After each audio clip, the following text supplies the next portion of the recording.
sometimes in life, and this has happened to a lot of people, you think it's the end of the world when you lose your job or you don't have a job or you're just at a place where like, what the heck do I do next? Especially when it's something you've done your entire life. Like I've always thought about that. Like what if radio just ends? What would I do, right? And a lot of people use that and think that it's like the worst moment in your life. And I thought your story was so great because I'm sure, and we want to hear your story, but I'm sure you'll feel like, yeah, it was bad, but everything you've accomplished since then is so much more. And I'm so proud of you. And I think it's an important story for people to hear because, you know, when you're in that moment, like say you get fired or you let go, you don't have you're just like, what the fuck do I do with my life? Right.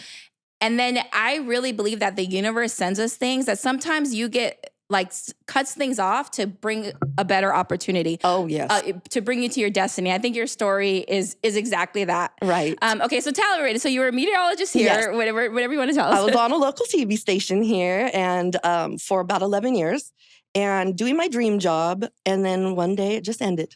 And that happens to people. I mean, I'm not the first, I'm not going to be the last, but it happens. Especially in TV, radio, that happens all the time. And I think a lot of times people are in certain trades for so many years too. You know, I mean, I was a meteorologist for 16 years. So to just have that kind of pulled out from under you, I went into panic mode after I cried for like 2 weeks. It was bad. It was intense. I can imagine, like, I feel like I'd be depressed. I wouldn't know what to do. I was so depressed. But it was really weird because I was very depressed. And I mean, I wasn't even getting out of bed. I was going through how am I going to pay my bills? You know, what everybody goes through when you lose a job. Where am I going to go next? And I had job offers right away from other stations. But I think just the shock of it all, I was like, nope, can't do that. Like I was depressed. And we weren't in the right headspace. I wasn't in the right headspace. No way. Yeah. And so my husband was the one who legitimately pulled me out of it because he goes, Jodi, you lost a job. You didn't lose your degree.